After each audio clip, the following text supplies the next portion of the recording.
Donc Philippe Lefort, expert en cybersécurité, qui a la gentillesse d'être avec nous.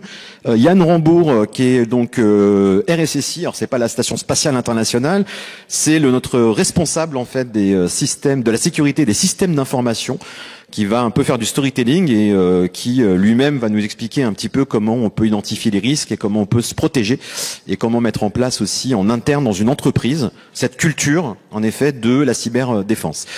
Quelques petits chiffres importants quand même pour rappel qui seront peut-être différents de ceux de Philippe, qui va nous dresser une vision un peu macro aujourd'hui de la cybersécurité. Pour votre information, 9 Français sur 10 ont déjà été confrontés à un acte de cybermalveillance.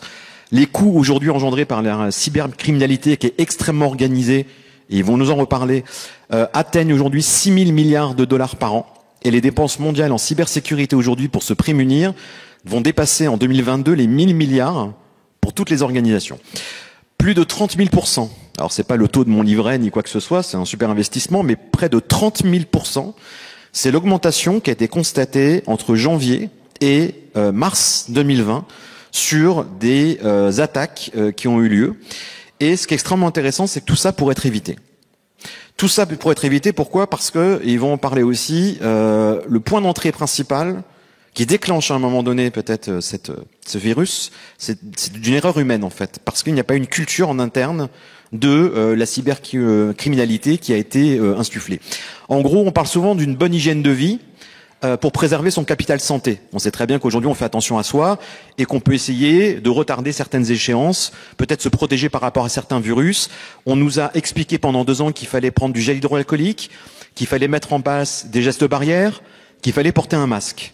On nous l'a martelé. On a eu des infographies là-dessus et ça a été tout le temps rabâché. Qu'est-ce qu'on a fait? On a pris des dispositions et on essaie à un moment donné d'enrayer ce virus. C'est exactement la même chose aujourd'hui par rapport à la cybermenace.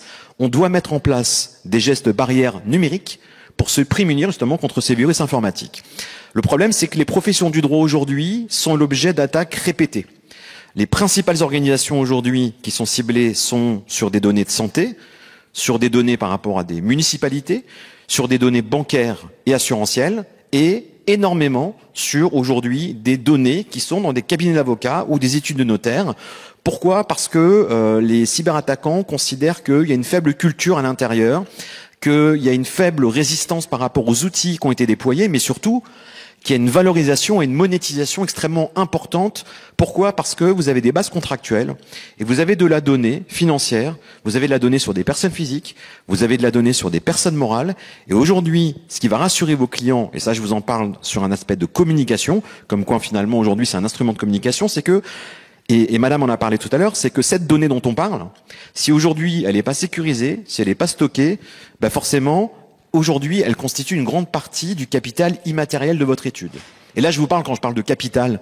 Et ce qui est intéressant, c'est qu'aujourd'hui, cette donnée que vous avez, c'est une donnée qui permet de valoriser votre patrimoine contractuel, mais surtout qui permet de valoriser vos actifs incorporels.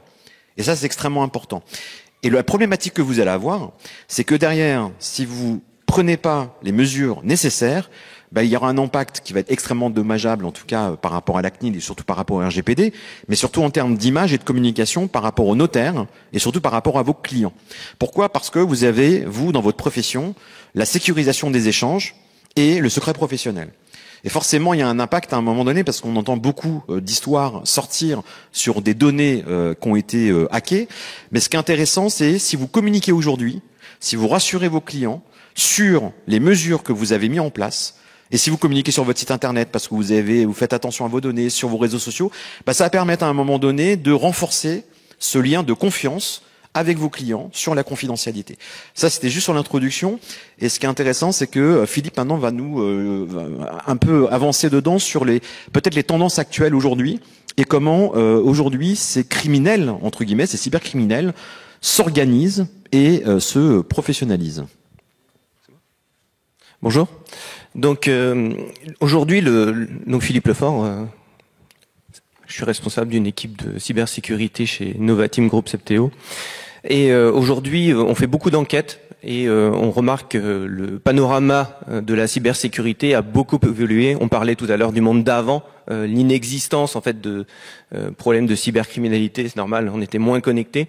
Et aujourd'hui, en fait, on se retrouve face à des phénomènes de rançonnage, de double extorsion, de chantage. On a des problèmes de fraude au président, des arnaques en fait tellement poussées, doublées entre les emails, les faux sites web et jusque des appels téléphoniques qu'on ne sait plus où donner de la tête. Faut savoir qu'en France, on est parmi les pays les plus visés. La France est parmi les pays les plus visés.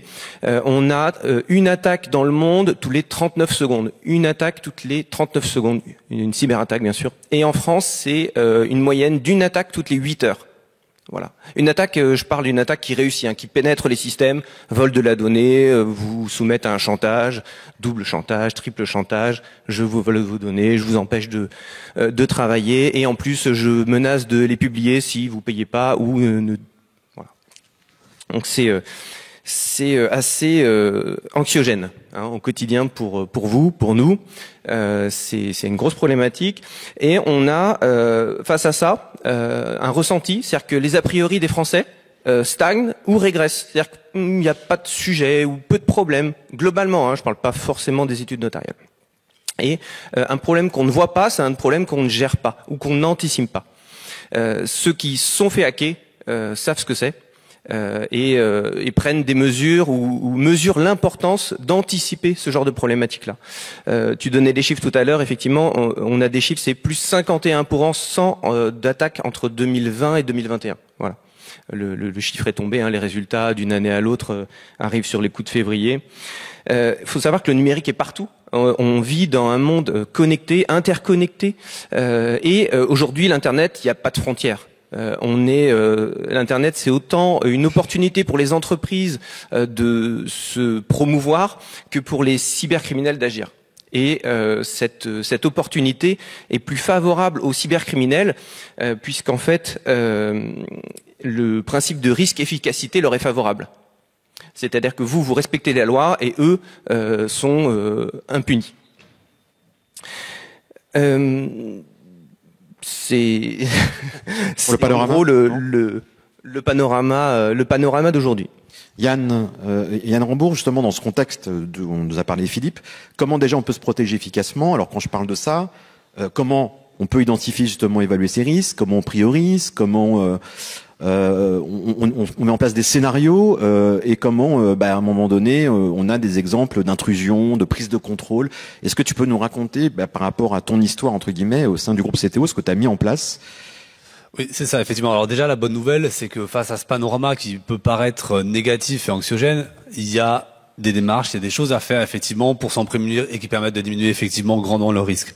Ça ne veut pas dire qu'on arrive au risque zéro. Le risque zéro, ça n'existe pas, mais on sort de la zone des 99% des personnes qui se font hacker pour effectivement arriver dans une zone où on est quand même beaucoup plus serein.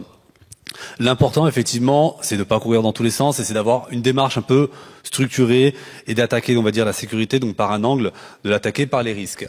Donc, effectivement, pourquoi traiter par les risques? C'est parce que ça va vous permettre de cibler les actions de sécurité là où ça a de l'intérêt, là où ça a de la valeur.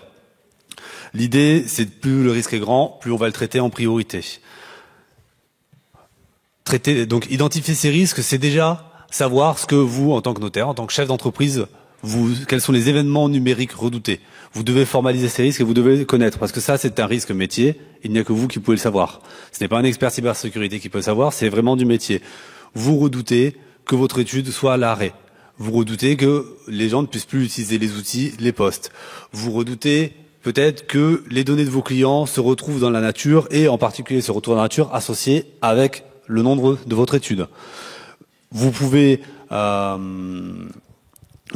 également redouter, je cherchais le dernier, c'était la fraude. La fraude, l'arnaque horrible. Effectuer un faux virement, un faux ordre de virement. C'est les trois principaux événements redoutés aujourd'hui qui ressortent dans le monde du notariat. C'est à vous de les formaliser parce que c'est du métier. Ensuite, la deuxième étape, ça va vous permettre de déterminer effectivement, de classifier l'impact. Vous pouvez dire le vol de données, c'est peut-être pas le plus important, ou alors pour moi le fait que mon étude soit bloquée, c'est pas le plus important. Je vais d'abord garantir la confiance de mes clients et donc la confidentialité. Donc ça, c'est à vous de classer ces valeurs, de classer qu'est-ce qui est le plus important pour vous. Ensuite, il faut trouver les scénarios qui vont amener à la concrétisation de ces risques. Vous redoutez que la donnée soit volée. Maintenant, très bien, comment ça peut se passer?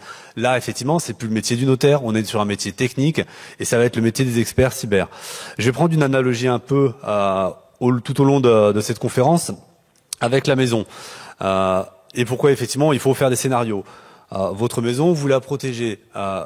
Vous la protégez, effectivement, contre le vol, contre la destruction, pour assurer effectivement la pérennité de votre bien et assurer que votre maison elle soit toujours disponible, que vous puissiez toujours l'utiliser. Votre maison indisponible, elle peut être détruite par plusieurs événements. Vous avez d'un côté un incendie qui peut se produire dans votre cuisine, sur votre système électrique. Ça arrive.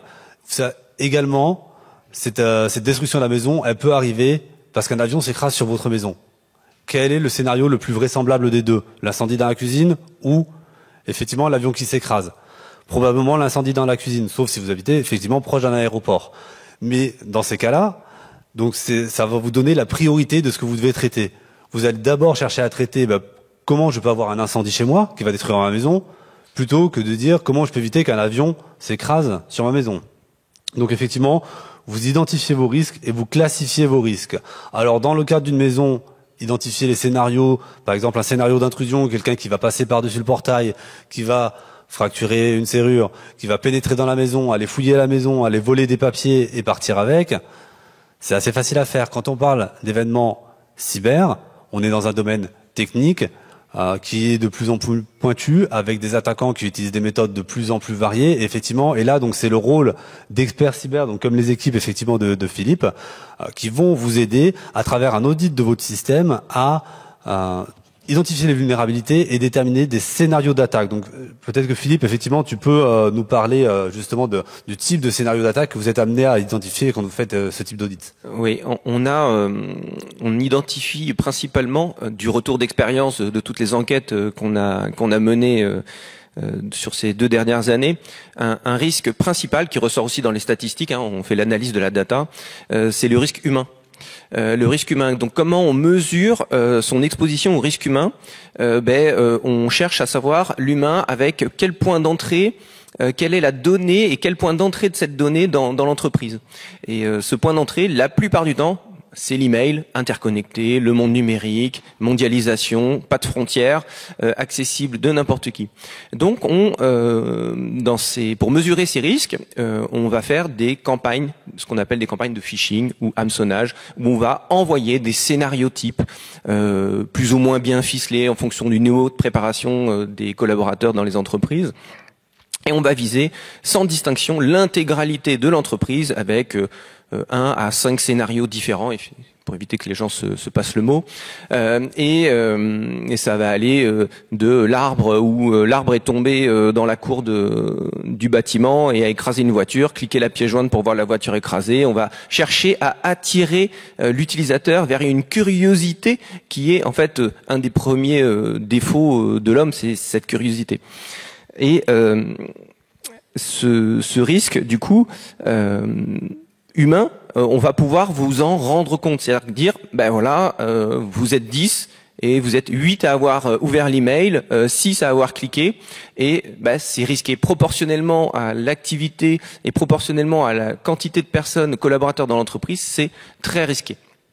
Et là, il faut prendre des mesures. Donc ces mesures, c'est cadrer, après on va le voir après les mesures, mais il faut justement réguler un peu l'usage de tous ces outils numériques et comment je vais empêcher les gens de cliquer ou comment je vais pouvoir empêcher d'activer des liens qui vont parvenir aux utilisateurs par email. Et donc ce risque-là, c'est le risque humain, c'est le premier, c'est le phishing. Ça représente 75% des sources de hacking dans les organisations. Qui aboutit à près de 80%, c'est-à-dire à peu près 7 à 8 fois sur 10. En fait, s'il y avait une éducation, une culture interne de la cybersécurité, ça se passerait pas comme ça. On peut interroger les gens, c'est-à-dire qu'aujourd'hui, au-delà des collaborateurs et des équipes que vous avez en interne dans l'étude, est-ce que dès que vous faites du onboarding, dès que vous accueillez un nouveau collaborateur ou quelqu'un au sein de l'étude, est-ce que vous avez un guide que vous remettez sur les pratiques de l'étude, sur les points de vigilance et avec une infographie claire sur ce qu'il faut faire et ce qu'il ne faut pas faire en matière de cybersécurité. Combien de personnes ici, quand vous accueillez un collaborateur, vous lui expliquez ce qu'il faut faire et ce qu'il faut pas faire parce que vous avez des données sensibles. Quand je parle de ça, je parle de... Alors monsieur, quand je parle de ça, je parle bien sûr au niveau des postes de travail, mais aussi du téléphone mobile. Pourquoi ? Parce que on va dire que la cloison entre le téléphone personnel et professionnel est très ténue. C'est-à-dire que souvent un notaire va garder le même téléphone pour le pro et le perso, donc il y a un problème aussi à ce niveau-là. Et surtout, on a tendance à pouvoir mettre ses clés USB et se charger son ordinateur ou son téléphone dans les aéroports, les gares, etc. Bon, est-ce que donc, monsieur, vous abordez tous ces sujets quand vous accueillez ? Parfait, d'accord. Donc, monsieur répond, entre guillemets, déjà à cette problématique de vulnérabilité et essaie justement d'anticiper ce risque déjà et de le diminuer sur des intrusions. Maintenant qu'on a parlé un peu de vulnérabilité, est-ce qu'on peut... comment on les identifie déjà et les suites à donner? Comment on peut diminuer ces risques, Yannick? Alors, déjà, effectivement... ces vulnérabilités, il faut savoir qu'effectivement, pour compléter ce que disait Philippe, ce n'est jamais une vulnérabilité seule qui amène à une attaque. C'est une suite de vulnérabilités, effectivement. Pas stigmatiser, montrer du doigt à quelqu'un qui... Voilà, c'est effectivement... l'email est une intrusion, va être un premier point, mais c'est effectivement à partir de ce point, c'est une suite de vulnérabilités qui vont être utilisées par la suite par un attaquant pour arriver jusqu'à son objectif final. Si on reprend l'analogie de la maison tout à l'heure, c'est effectivement l'email, on va le comparer au portail d'entrée. Le portail d'entrée qui était ouvert, mais après, effectivement, la deuxième vulnérabilité, c'est peut-être que ma serrure, elle n'est pas assez robuste et que la personne peut facilement fracturer la porte. Et puis mes papiers, je les avais pas rangés dans un bureau fermé ou dans un coffre-fort, ils étaient en évidence sur la table. Donc c'est une suite de petites vulnérabilités qui individuellement ne paraissent pas graves, mais qui, enchaînées les unes après les autres, peuvent mener justement à un événement très grave. Et c'est là justement toute l'intelligence des experts cybersécurité, c'est d'arriver à formaliser comment quelque chose qui justement paraît bénin et ne paraît pas grave, j'ouvre un email de phishing, je vais cliquer sur le lien, ça ne me paraît pas grave moi en tant qu'utilisateur, mais derrière, à quoi ça peut mener? Par rapport à ça, justement, vous cliquez un lien par méconnaissance et il se passe rien. C'est pas parce qu'il se passe rien ou que ce message ne vous affiche pas tout de suite une rançon ou tout de suite une alerte, que votre antivirus ne voit rien du tout. C'est normal, c'est un lien internet. Ce qui va se passer, c'est que la chaîne derrière de l'attaquant va infecter votre navigateur, va déposer une persistance. On appelle quelque chose qui va rester dans le navigateur. Et cette persistance va, tant que le navigateur reste ouvert, l'attaquant peut commencer à s'immiscer, à s'installer dans votre système. Et on va dire, vous redémarrez votre machine, puis c'est fini. Il se passe rien. Il faudra recliquer éventuellement sur le même lien, laisser à nouveau l'ordinateur en marche. Et là, je vous prépare en fait une problématique, c'est que là, vous laissez votre ordinateur en marche et vous laissez ce navigateur ouvert et vous partez déjeuner ou vous partez en week-end. Et l'ordinateur reste allumé. Quand l'ordinateur reste allumé, et bien, quand bien même il est verrouillé, ça n'empêche pas une personne d'en avoir le contrôle et d'effectuer des tâches sous vos identifiants à votre insu pendant ce week-end. Et donc vous revenez le lundi et votre étude notariale est chiffrée. Voilà, vous êtes empêché parce que cet ordinateur finalement n'aura pas été éteint dans le week-end, n'aura pas terminé ses connexions qui étaient actives donc dans la chaîne, l'email, le clic du lien, la mauvaise hygiène numérique d'avoir laissé sa machine en place, potentiellement de mélanger pro et perso et d'enregistrer dans ces navigateurs ces mots de passe, et tout ça, c'est volé, ces mots de passe sont volés, et l'attaquant utilise ces données contre vous pour rebondir, les revendre, les rebondir, vous extorquer en vous menaçant de les réutiliser. Et la chaîne est interminable. Hein. Seule l'imagination des cybercriminels a une limite. Hein. Alors Philippe, je vais faire un petit parallèle que tout le monde connaît. Il y a une période d'incubation. Le virus se propage, on est d'accord. Est-ce qu'il y a des tests PCR pour les... Alors, on va y venir après. Les mesures de sécurité. Alors, avant ces différents tests, justement, on va encore parler des actions à mener dans la suite des scénarios. Philippe, est-ce que tu peux nous parler un petit peu des politiques qu'on peut mettre en place ou des chiffrements possibles? Donc les mesures un peu de prévention. Tout à fait. Donc déjà, il faut des mots de passe. D'accord. Je sais que c'est une problématique et il faut des mots de passe différents pour les sites et les usages que vous avez.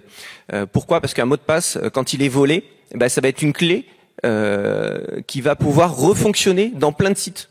Donc si on vous vole votre mot de passe, votre identifiant c'est souvent l'email, et là, je tape à toutes les serrures, je mets la clé et puis ça s'ouvre. Et là, j'accède tout à un panel de choses de votre vie et je vais pouvoir l'utiliser contre vous, l'utiliser contre vos collaborateurs, vos amis, vos partenaires et potentiellement vos confrères. Donc les mots de passe. Et dès que c'est possible, une double authentification, ce qu'on appelle vulgairement le MFA ou l'authentification multifactorielle, confirmation par SMS, application sur smartphone qui va vous dire est-ce que c'est bien vous qui êtes en train de vous connecter avec le login mot de passe depuis tel pays. Donc si vous êtes dans ce pays-là, vous dites oui c'est moi, et si vous êtes en train de le faire, si c'est pas le bon pays, c'est que potentiellement votre login et votre mot de passe sont connus et il faut dire non et tout de suite changer ces codes. Il faut aussi une rigueur de gestion des comptes. C'est-à-dire que trop souvent dans des entreprises, on voit des comptes qui ne servent plus, qui sont actifs, les mots de passe qu'on ne connaît pas, peut-être en possession du collaborateur, et voilà, ces comptes traînent et ne sont pas gérés ou clôturés. On a aussi trop de permissions aujourd'hui. Il y a trop de risques, il y a trop de permissions autour de l'internet. Donc ce qu'on appelle la politique du moindre privilège. C'est-à-dire qu'est-ce que j'ai besoin aujourd'hui pour que mon service ou tel service fonctionne dans mon étude, ou quel site web auquel j'ai besoin d'accès aujourd'hui dans mon étude, et peut-être supprimer tous ceux pourquoi vous n'avez pas besoin d'accès. Si vous n'avez pas besoin d'Amazon, hop, on enlève Amazon. Si vous n'avez pas besoin de faire vos courses en ligne, on enlève les courses en ligne. Et si vous n'avez pas besoin que vos collaborateurs consultent leur propre webmail en entreprise, il faut le supprimer. De ce fait, vous allez réduire les possibilités d'un attaquant de rentrer dans votre système et de passer par le volet personnel de l'utilisateur. Et là, vous allez réduire le risque.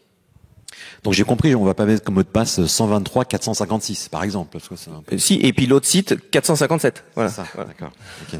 L'autre site 458. Bien sûr. Effectivement, donc ça c'est le premier volet pour traiter les risques. L'important effectivement dans le traitement du risque, c'est de ne pas s'arrêter à la prévention. Le traitement du risque aujourd'hui, donc il est effectué sur 4 piliers. Il est important de traiter les 4 si on veut effectivement être efficace. C'est la prévention, la détection, la réaction, la prévention, oui, la détection, la réaction et la récupération. La prévention, c'est j'empêche mon risque de se produire. C'est effectivement donc tout ce que disait Philippe sur l'hygiène, les mots de passe, les facteurs d'authentification. C'est également, on va rentrer dans cette catégorie-là, tous les dispositifs de sécurité, de posséder un pare-feu, de mettre un anti-malware sur ses postes. Donc tout vraiment ce qui empêche l'événement de se produire. Si j'en reviens toujours à ma maison. Hein, j'aime bien utiliser ça parce que c'est très parlant comme analogie. Je mets une serrure. Je mets une serrure 3 points sur ma porte, je mets une clé qui ne peut pas être reproduite, j'ai mis un coffre-fort pour mettre mes documents les plus critiques, je mets des systèmes, je mets des matériaux inifugés, si je crains l'incendie, je fais vérifier mon installation électrique. Tout ça, c'est de la prévention. Après, effectivement, il faut aller plus loin, il faut aller sur la détection. Parce que faut savoir qu'une attaque, justement, comme le disait Philippe, elle est latente. Une personne s'introduit, elle peut attendre pendant plusieurs jours, voire plusieurs mois, avant d'exécuter réellement son attaque. Pendant ce temps-là, elle va faire tout un tas d'actions invisibles. Il faut avoir les moyens de détecter ces actions invisibles pour pouvoir prédire au plus tôt et détecter au plus tôt l'attaque pour pouvoir réagir après. Donc, c'est des dispositifs de sécurité. C'est exactement ce que vous allez mettre sur votre maison. Vous allez mettre une alarme. C'est pareil, vous devez avoir des dispositifs d'alarme, des dispositifs techniques sur les systèmes d'information pour détecter ces attaques. Donc c'est effectivement le deuxième pilier, c'est la détection. Mais une alarme, si personne ne l'entend, ça ne sert à rien.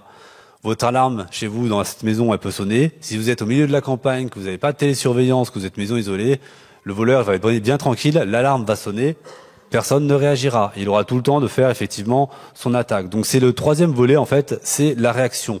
L'alarme, elle doit être suivie, elle doit être écoutée, elle doit être suivie d'une réaction.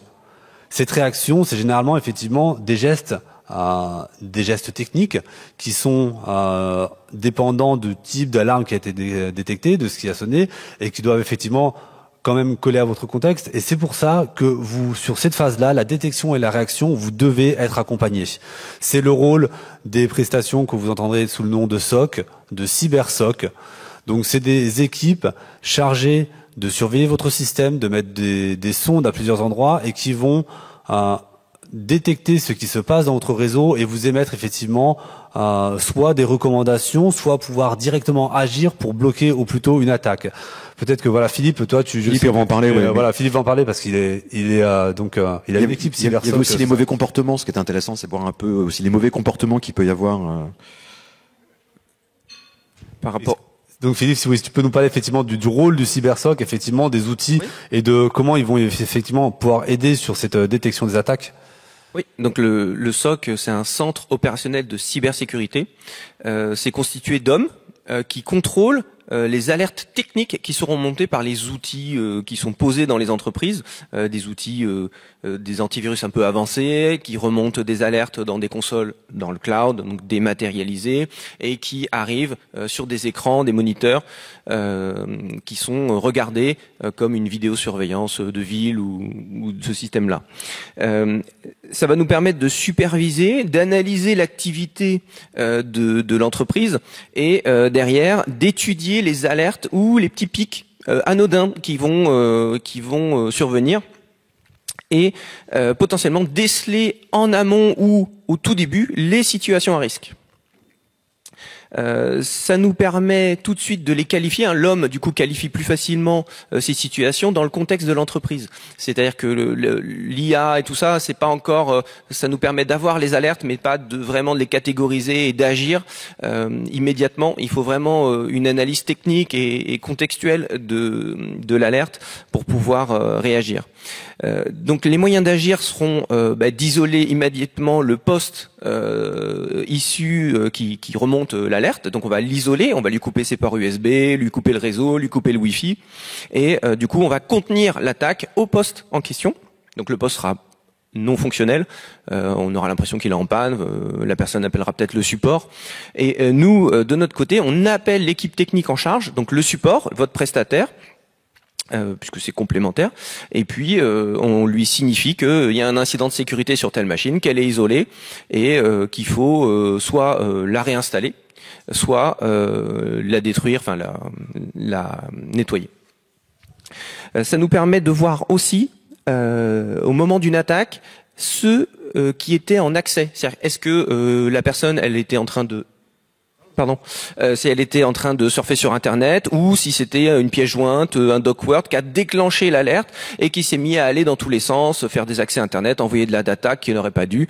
Donc ça nous permet aussi de savoir quel était le serveur qui était en lien avec ce poste et ça nous permet de sectoriser aussi les zones à soit à restaurer, soit à réinstaller, soit à vérifier. Voilà, plutôt que de réinstaller tout un réseau, on va pouvoir cibler les actions de remédiation, d'éradication, ce qu'on appelle, donc éliminer la menace, et de remédiation, empêcher qu'elle revienne. Donc on sait immédiatement avec un SOC pourquoi l'attaque a eu lieu, comment elle est arrivée, et on va pouvoir avoir une réponse immédiate et précise pour l'empêcher de revenir.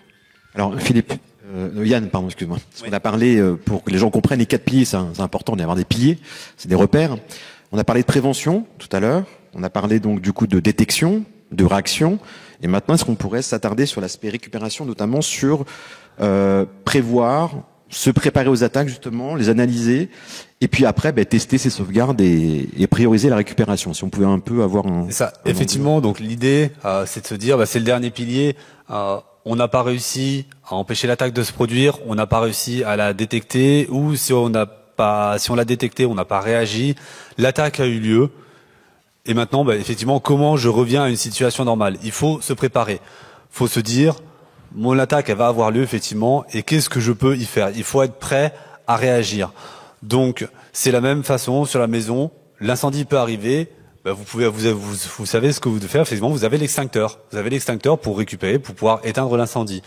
Vous savez qu'effectivement, vous avez les pompiers qui peuvent effectivement éteindre cet incendie. En termes informatiques, effectivement, cette récupération, ça va s'appuyer sur plusieurs étapes. Effectivement, déjà, il faut savoir ce qui s'est passé. Vous ne pouvez pas repartir à une situation normale si vous ne savez pas ce qui s'est passé. Donc, ça peut être fait si vous avez effectivement un cybersoc qui vous a bien accompagné, il va déjà pouvoir vous dire très rapidement ce qui s'est passé. Parce que si vous remettez en service sans avoir analysé, sans avoir fait ce qu'on appelle une forensique, vous allez vous faire réinfecter de suite parce que vous n'aurez pas trouvé la cause et la personne va de nouveau remener son attaque et va de nouveau vous bloquer. Donc effectivement, la première étape, c'est d'analyser, de nettoyer et de faire cette opération de forensique pour savoir qu'est-ce qui s'est passé. À partir de là, vous nettoyez ce qui s'est passé et le deuxième étape, c'est effectivement d'être capable de revenir à une situation normale. Et ça, l'étape la plus importante pour être prêt, effectivement, comme tu as dit, Dan, c'est les sauvegardes. Ce sont les sauvegardes. Vos sauvegardes, c'est effectivement ce que vous avez presque de plus précieux. Il faut s'assurer d'avoir des sauvegardes intégrales de vos données, de toutes vos données essentielles, des sauvegardes qui sont testées régulièrement et qui sont déconnectées du réseau. Parce qu'on voit de plus en plus d'attaques, effectivement, les attaquants ont toujours une longueur d'avance, ils réagissent à tous les mécanismes de défense qui peuvent être mis en œuvre. La première vague de rançongiciel qu'il y avait, effectivement, les attaquants prenaient le contrôle du réseau, chiffraient les postes et s'arrêtaient là. Qu'est-ce qu'ont fait les gens? Ils ont renforcé leurs moyens de sauvegarde, ils ont mis des sauvegardes. Et donc, ils étaient capables de revenir plus rapidement et donc de ne pas payer la rançon. La nouvelle étape ensuite des attaquants, ce qu'ils ont fait, c'est que maintenant, avant de détruire votre production, ils vont accéder à vos sauvegardes et ils vont détruire vos sauvegardes. C'est pour ça qu'il faut effectivement avoir des mécanismes de sauvegarde robustes qui ne peuvent pas être détruits en même temps que votre production. Donc c'est de la sauvegarde externalisée chez un prestataire, c'est peut-être de la sauvegarde sur bande, c'est de la sauvegarde déconnectée du réseau. Il y a beaucoup de moyens qui existent de le faire aujourd'hui, mais il faut effectivement s'assurer que ça ne puisse pas être détruit en même temps. Soit vous le faites effectivement, ces sauvegardes en interne par votre équipe informatique et donc vous leur demandez de mettre en œuvre ça et vous leur demandez aussi de tester ces sauvegardes pour que vous soyez sûr que vos sauvegardes, vous puissiez les restaurer et qu'elles fonctionnent. Et si vous avez externalisé, il faut demander à votre prestataire des rapports sur l'exécution des sauvegardes, s'assurer que ces sauvegardes fonctionnent et lui demander régulièrement de tester également cette restauration de sauvegarde, de vous restaurer des fichiers, voire de vous restaurer, s'il peut, l'intégralité de votre système d'information pour être toujours en capacité de savoir, d'être sûr qu'on peut récupérer. Et enfin, le dernier moyen de récupération, c'est la cyberassurance. Alors, la cyberassurance qui va vous aider en termes financiers, mais c'est pas son seul rôle en fait. Le rôle de la cyberassurance peut aller beaucoup plus loin, puisqu'il faut savoir qu'en fait ils ont dans ce rôle surtout un rôle d'accompagnement en cas de crise, en cas d'incident. Ils vont vous aider justement à piloter la crise. Ils vont vous aider à piloter vos prestataires qui vont vous tout remettre en service, mais ils vont également vous aider à communiquer. Ça fait des fois la différence entre un incident qui peut être très mal vécu de la part de vos clients ou un incident qui est bien toléré de la part de vos clients, c'est la communication que vous allez en faire autour. Une très mauvaise communication va vous donner l'impression que vous n'étiez pas préparé à l'incident, que vous avez complètement subi, que vous êtes dépassé et que votre responsabilité est engagée parce que vous n'aviez pas prévu. À l'inverse, si votre communication est prête, que vous montrez clairement que vous maîtrisez, les incidents, je pense que tout le monde peut comprendre qu'un incident arrive, dès lors qu'effectivement vous aviez pris suffisamment de précautions. Et c'est ça qu'il faut montrer, c'est à travers votre communication, vous allez montrer que vous étiez préparé à cet incident, que vous savez ce que vous devez faire pour revenir en service, et que du coup l'incident était très difficilement évitable, et que effectivement c'est pas parce que vous n'avez pas pris les moyens, c'est parce que on était sur un scénario d'attaque très difficile à prévoir. Donc effectivement, la communication n'est pas à négliger, et votre cyberassureur peut vous aider sur ça. J'imagine que si on pose la question à la salle, qui s'est déjà fait attaquer, personne va dire, ben moi, bien sûr. Oui, moi. Ah, bah oui.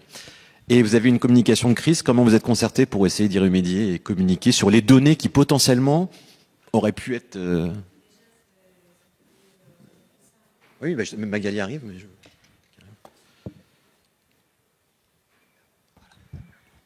Encore moi. Donc ça fait 5 ans nous qu'on a eu. Alors j'étais dans un autre office. Le virus s'appelait CryptoLocker et pratiquement on a eu une tête de mort en fait. C'est le rançonnage en fait. Non, mais j'en rigole maintenant, mais sur le coup, on n'a pas ri du tout. En fait, on est arrivé le matin, on a allumé nos PC, et d'un coup, j'ai ma collègue qui était à l'accueil, qui m'a dit « Ah la vache, il y a un virus !» Les pirates. Éteignez tout. Alors, on a tout éteint, et sauf qu'on n'a pas ri du tout, parce qu'on était 48 heures sans rien. Donc, évidemment, Ginapi, on les a appelés et ils ont mis un temps fou en fait, mais c'est pas de leur faute. Voilà. Le gros point fort, c'est qu'ils n'ont pas réussi à rentrer dans eNote, donc aucune donnée n'a été volée, ni client, ni tout ça. En revanche, tout ce qui était sur nos bureaux, nos interfaces ordinateurs, tout a été écrasé. En fait, tous les documents Word, tout a été écrasé. Voilà. Pour ce qui est de la communication, à l'époque, il a fallu gérer tout avec tous les agendas, parce que impossibilité de recevoir qui que ce soit. Et ça s'est fait vraiment dans le calme, parce qu'en fait, on a une secrétaire exceptionnelle qui a rassuré les clients et tout ça. Mais voilà. Actuellement, je travaille pour des gens qui sont dans l'ultra sécurité, donc. Si on se fait attaquer, voilà. Alors, il y a quand même un truc que j'ai noté, ça va peut-être faire rire l'Assemblée, c'est un peu le but. Suivant les départs et les arrivées des collaborateurs, on sait que pendant le temps de pause du midi, on consulte, et ça nous est tous arrivé, Cyrillus, enfin les trucs pour les enfants, les catalogues et tout ça. Et quand je suis arrivée, moi, dans l'entreprise, et devais consulter des choses un petit peu, olé olé. Donc on avait une quantité de publicité provenance de Marc Dorcel. Et moi j'ouvre un mail naïvement et je dis dites donc c'est pas mal voilà. Et je dis peut-être que ça c'est un risque de se faire attaquer. Et alors effectivement ils s'étaient pas rendu compte en fait qu'ils avaient à peu près tous les jours 5 à 10 mails de provenance de Marc Dorcel. Donc évidemment j'ai pu refaire le catalogue moi et ma collection complète. Je plaisante. Je vais passer pour je ne sais qui. Tout ça pour dire que voilà, en fait, je les ai alertés sur un certain nombre de dangers. On a beaucoup cette problématique en entreprise.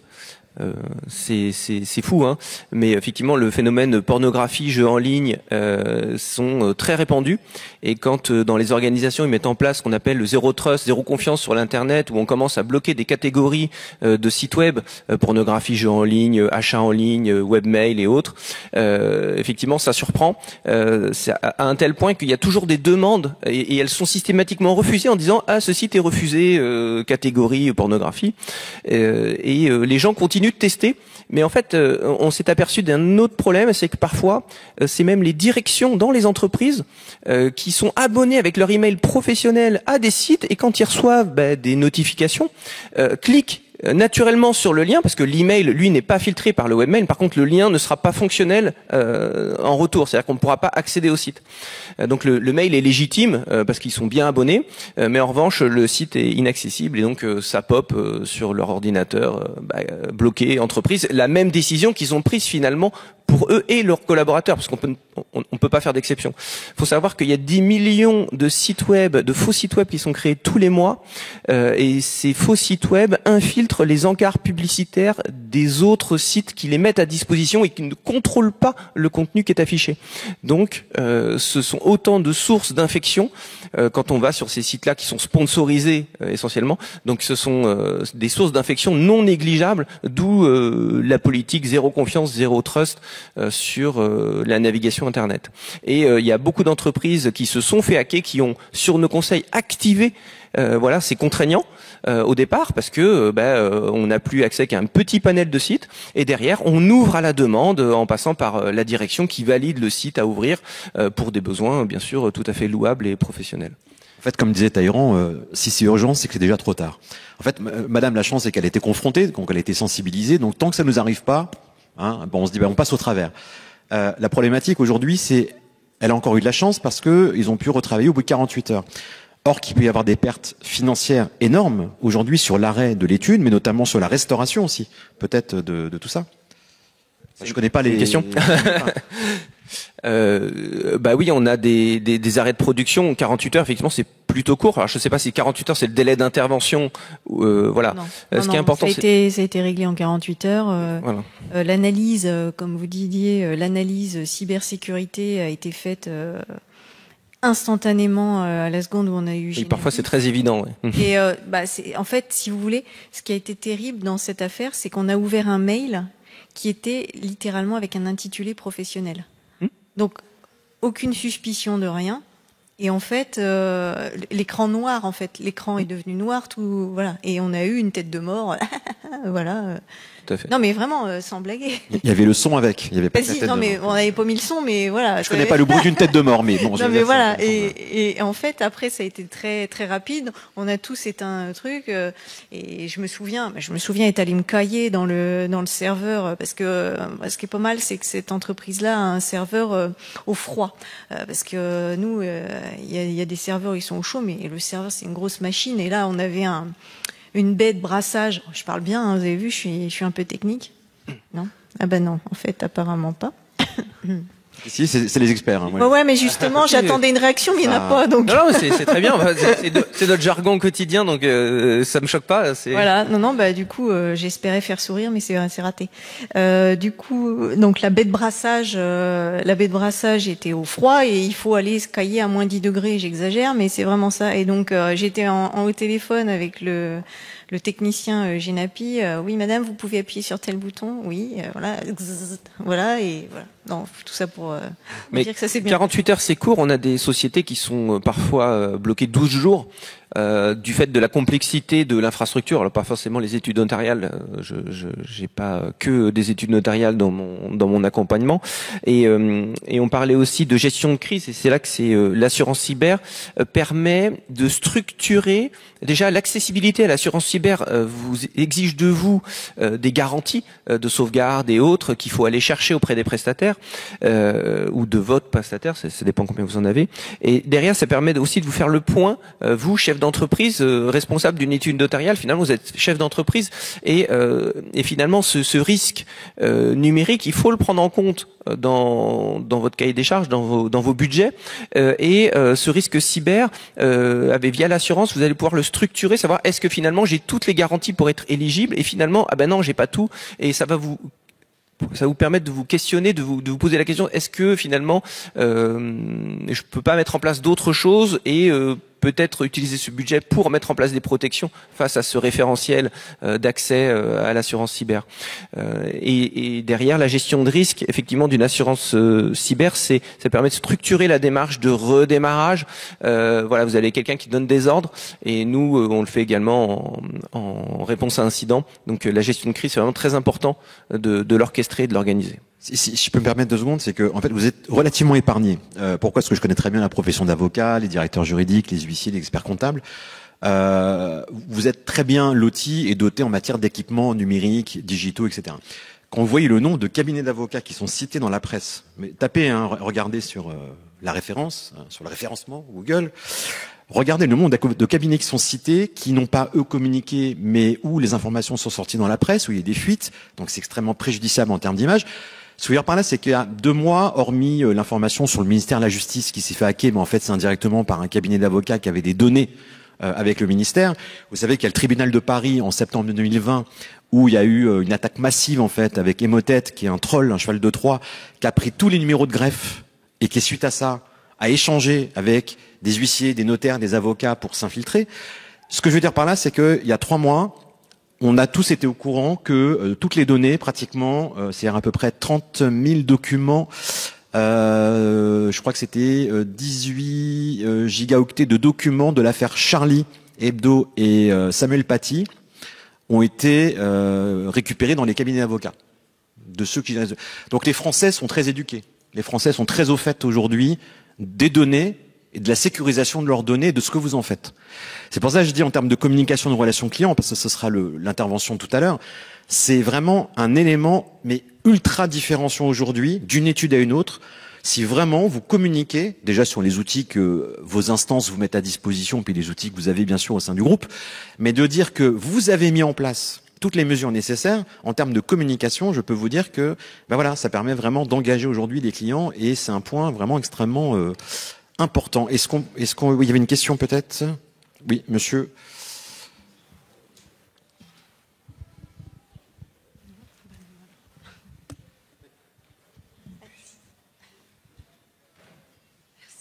Et monsieur aussi, c'est ça, vous vouliez intervenir? Oui. Merci beaucoup.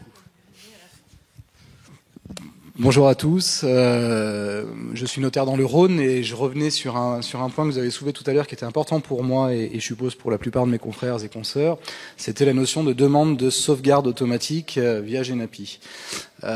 J'ai fait cette demande déjà moi donc via notre prestataire et je n'ai pas eu de retour par rapport à ça, je m'inquiète un petit peu fortement et je voulais savoir comment se mettait en place justement cette mécanique de la sauvegarde automatique qu'on demande dans l'éventualité d'une attaque.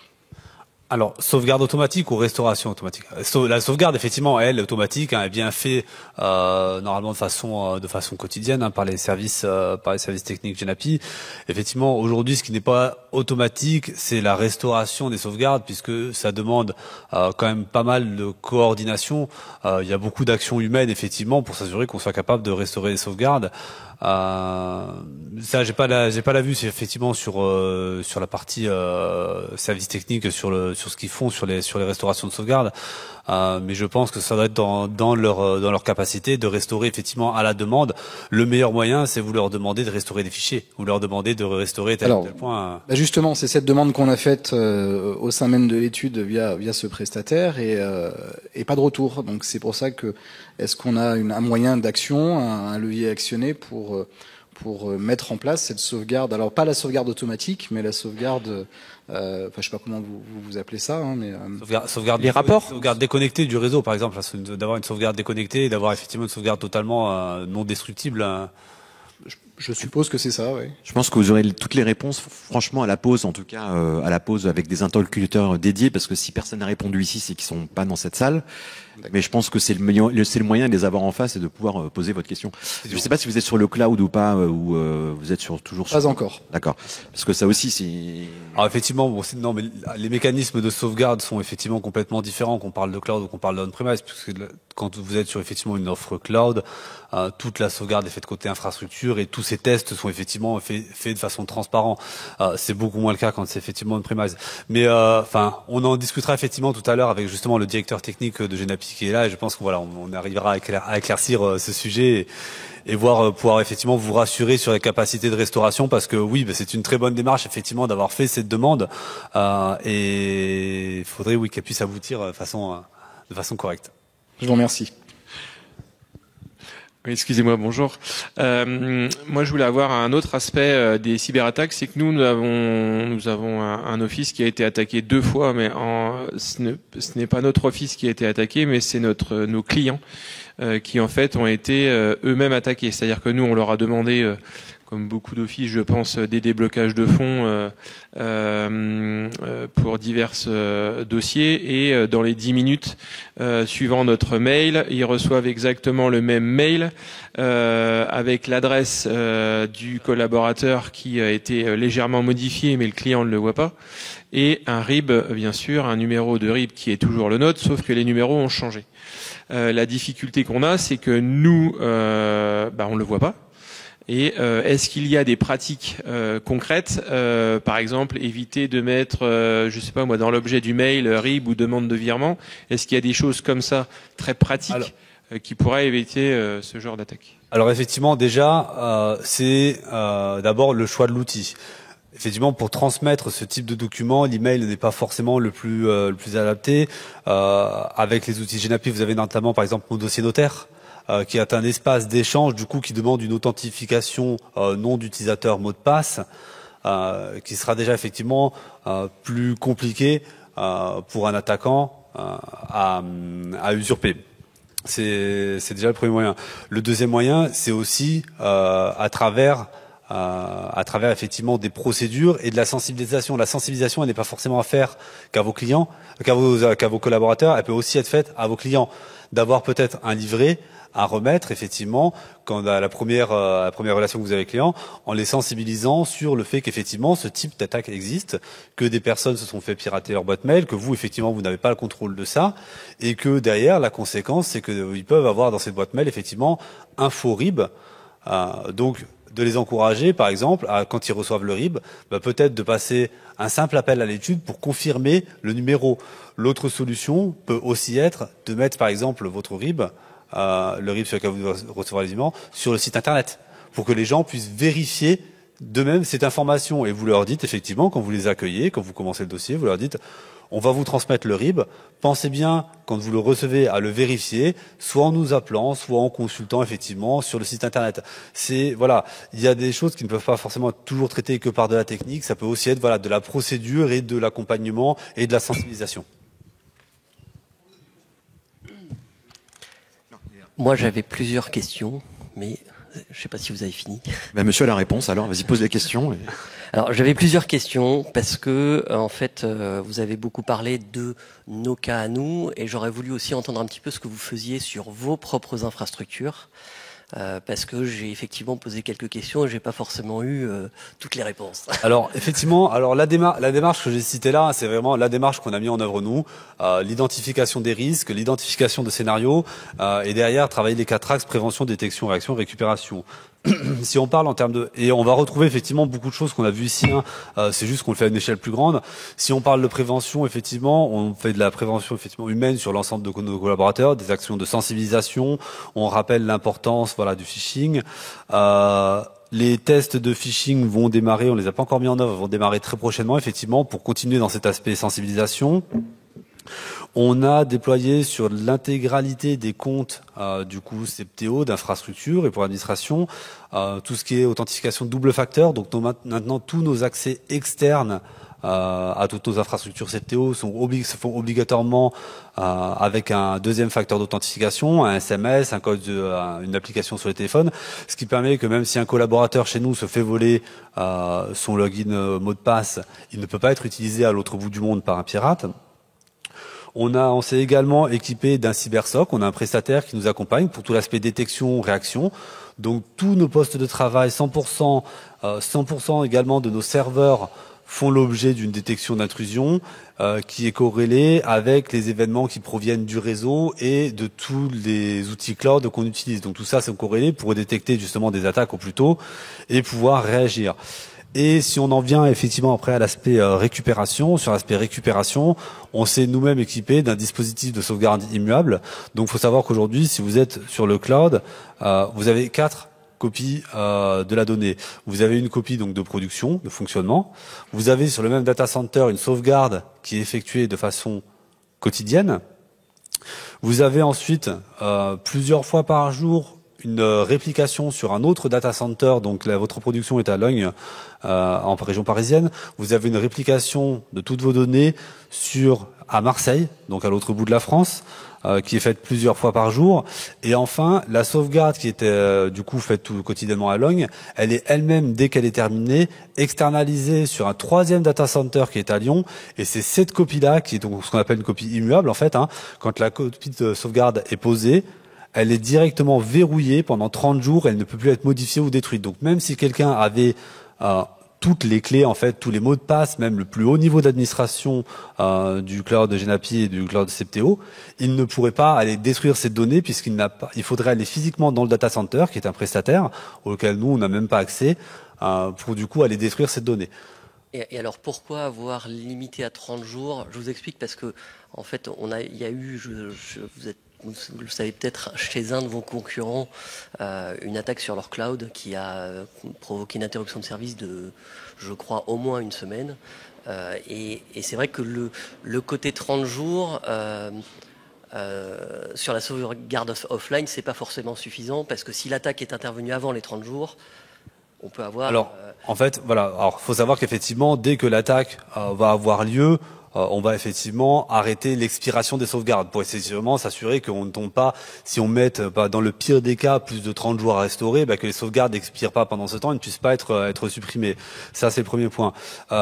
Le deuxième point, c'est qu'effectivement, même si potentiellement il restait dans ces sauvegardes des traces d'un virus, par exemple d'une intrusion qui aurait lieu avant les 30 jours, la première étape qu'on a vue tout à l'heure, l'étape de forensique, va nous permettre de savoir par où ils sont passés, de connaître les mécanismes utilisés pour pouvoir se dire, on restaure ces sauvegardes, mais on les restaure de façon isolée, hors connexion Internet, ce qui permet qu'effectivement le virus sera toujours là, mais l'attaquant ne pourra pas communiquer avec les serveurs pour déclencher son attaque et nous permettra du coup de nettoyer tout ça avant effectivement de le remettre en production.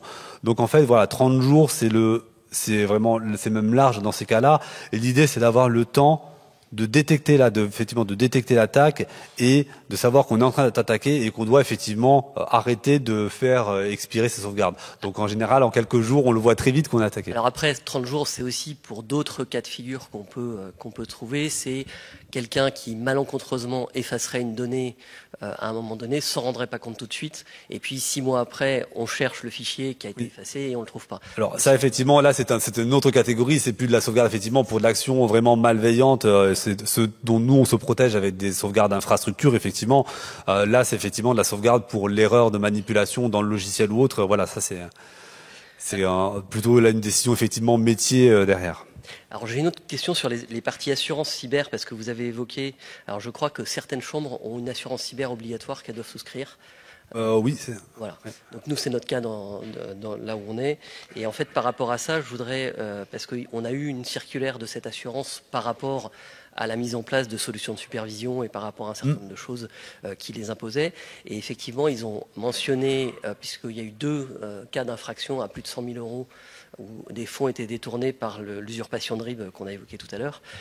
Et effectivement, le cloud GNAPI client tel qu'il est prévu aujourd'hui, l'authentification login mot de passe ne suffit pas aux assureurs pour pouvoir sécuriser, on va dire, l'accès au RIB. Effectivement, ça fait partie des évolutions prévues aujourd'hui. Malheureusement, j'ai pas de date à communiquer pour ça, mais ça fait partie des points identifiés effectivement, que le cloud, l'espace client du coup notaire, mon dossier notaire, soit sécurisé par un deuxième facteur d'authentification, un SMS ou une autre méthode pour permettre ça. Oui, ça fait partie effectivement des choses identifiées, des travaux en cours.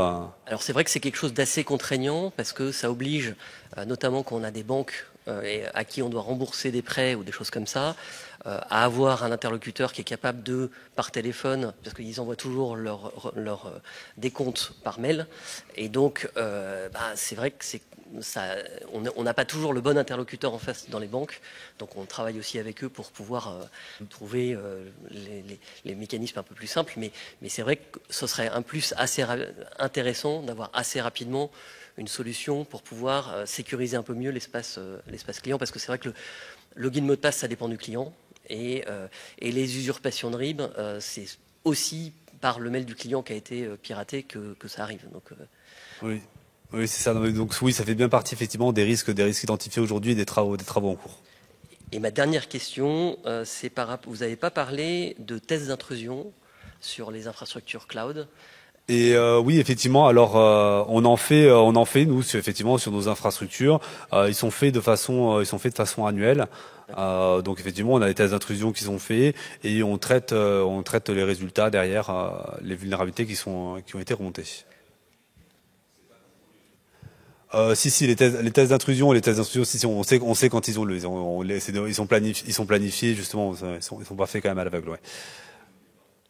Non, voilà. Moi, je le dis pas effectivement. Je le dis pas à tout le monde. Je le dis aux responsables techniques, mais effectivement, le métier n'est pas au courant et c'est fait de façon effectivement transparente. Oui. Juste une petite question au sujet des RIB, parce qu'on a réfléchi nous aussi à des solutions pour essayer de sécuriser les transmissions de RIB aux clients. Le contre-appel est un peu trop chronophage pour nous.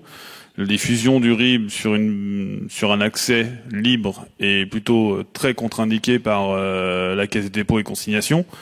Donc on a cherché à protéger ces RIB par mot de passe. Et on s'est retrouvé en face de l'antivirus et de la solution antivirus mise en place par GNAPI qui bloquait l'envoi de tout fichier protégé par un mot de passe. Aujourd'hui, dans l'étude où je suis, on nous l'a débloqué, mais je pense pas que ce soit généralisé. Et à défaut de pouvoir utiliser l'espace client, parce que je pense qu'on peut l'utiliser avec les clients, mais l'utiliser avec des tiers type banque, agence immobilière ou quoi que ce soit, je pense que c'est complexe. Si déjà la sécurisation d'une pièce jointe par un mot de passe était possible, ce serait déjà un outil qui pourrait être intéressant. Alors effectivement, oui, ça peut être faisable. Pourquoi ce n'est pas généralisé? Parce qu'il faut savoir qu'effectivement, la pièce jointe avec un fichier chiffré, un mot de passe, c'est aussi un moyen justement de dissimuler des virus. La personne va vous envoyer un mail en disant je vous ai envoyé la facture, par contre elle est confidentielle, donc je vous ai...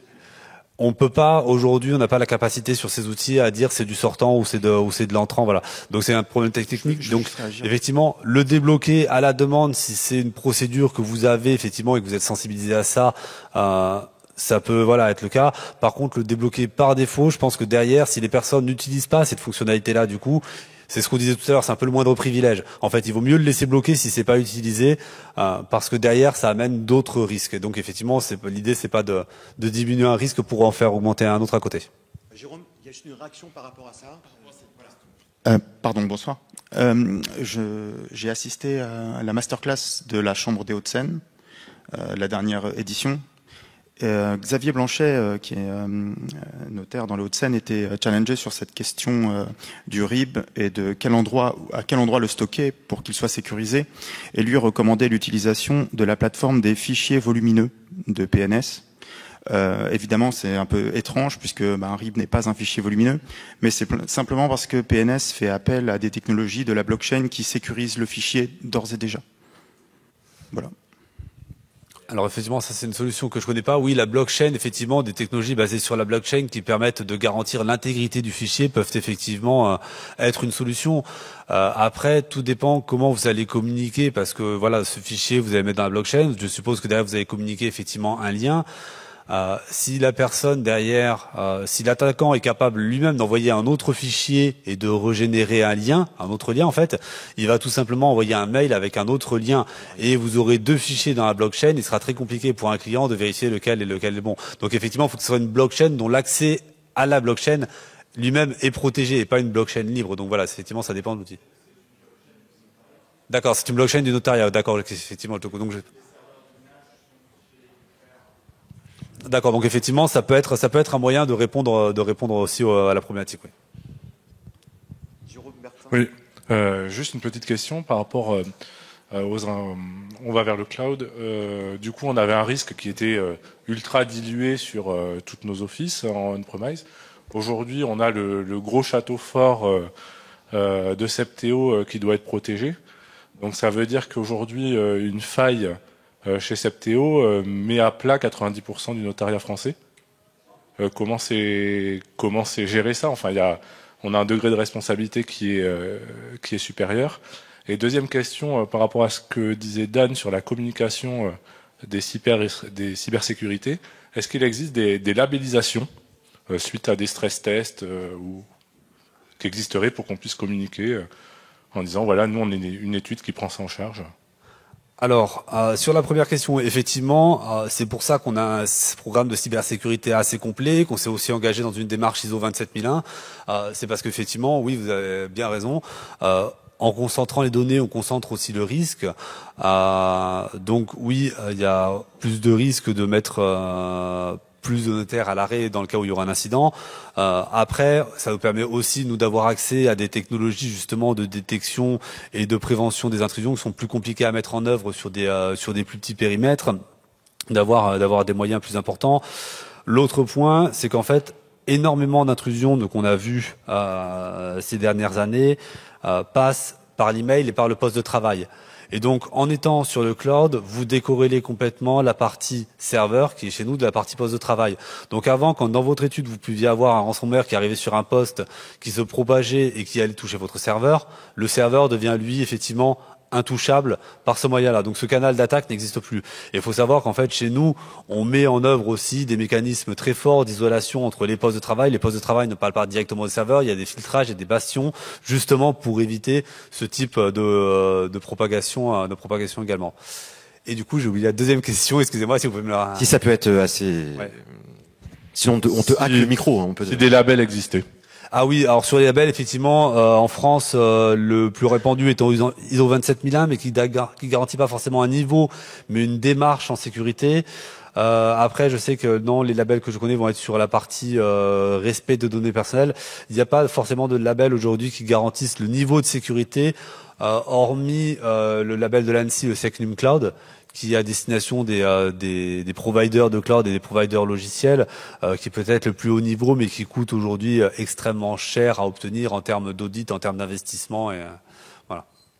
Rapidement, est-ce que c'est vous, monsieur, et vous, monsieur, est-ce que c'est des questions qui doivent être d'ordre public pour en débattre, ou est-ce que ça vous arrange si je vous donne l'occasion d'avoir une relation plus privilégiée et personnelle pendant la pause avec ces messieurs? Vous me dites si c'est ça. Non, c'est bon. C'est général. C'est-à-dire qu'il faut que... Bon, tout le monde doit être au courant. Monsieur, alors, et vous? Non, ça peut être du particulier? Bon, alors, monsieur, on va vers le général. Je te passerai, merci. Hop, allez-y. Donc, je suis notaire dans le Beaujolais aussi. On passe sur le cloud là, prochainement. Et la question s'est posée de... Le cyber-SOC, c'est ça? Oui. Le cyber-SOC, et on a eu une relation avec Adenov qui nous disait il faut prendre le super truc de Adenov qui coûte 250 ou 300 balles par mois en plus du super truc de Genapi. Donc, alors, est-ce que c'est deux choses complémentaires, concurrentielles? Est-ce que si je prends le super truc, la super sécurité de Genapi, je vais avoir la même chose que ce que me propose Adenov? Moi, c'est pour éviter le millefeuille financier, si vous voulez. Vous avez bien compris.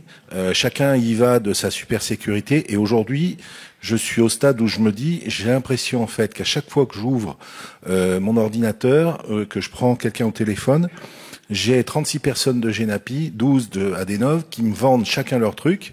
Et à chaque fois, c'est 250 balles.